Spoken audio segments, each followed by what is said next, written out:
Tao is the notion of a flux which comes and goes, a transient medium which builds structures up and pulls them apart according to its internal dynamic.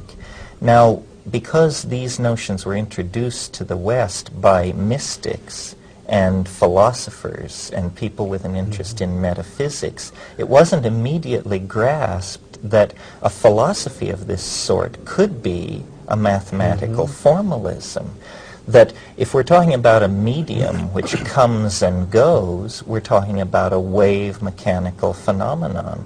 Well, science in the West for the past 150 years has developed a powerful set of techniques for dealing with wave phenomena. And you seem to be suggesting then that the 64 hexagrams of the I Ching, in their mathematical relationship one to the other as you go through the sequence, describes a wave form. A wave form which is experienced in the world by human beings as time and history.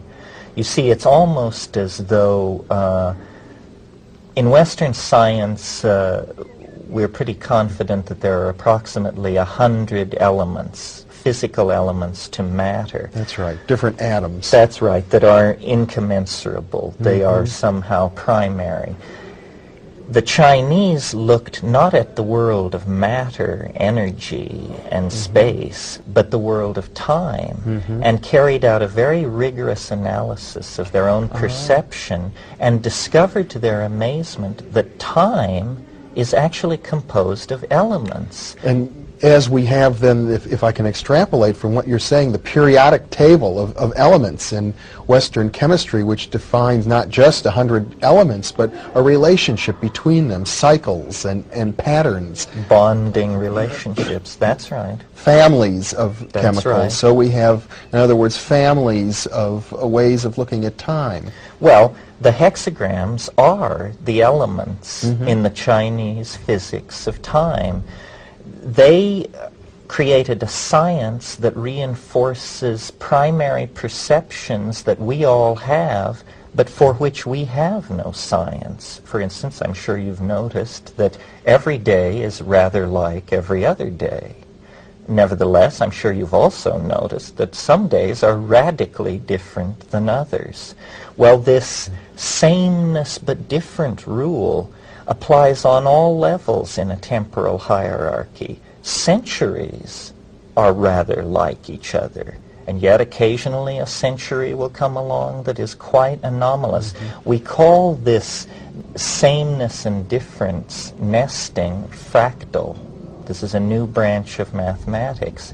And quite simply, what the Chinese discovered circa 3000 BC was the fractal nature of time, that the rules of expression of temporal elements which govern the rise and fall of dynasties also govern the rise and fall of love affairs and moods.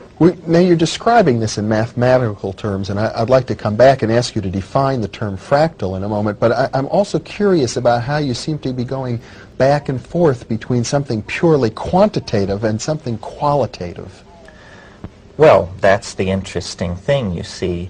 The Chinese understood that these temporal elements were, in a sense, creating interference patterns with each other, much in the way that pure tones struck out on a keyboard will, through their interference with each other, create a melody. So that, for instance, if I find myself sitting in Hadrian's hamburger joint enjoying a burger, by this theory, there would actually be a relationship between that act and the Emperor Hadrian's campaigns in Britain before the fall of the Roman Empire.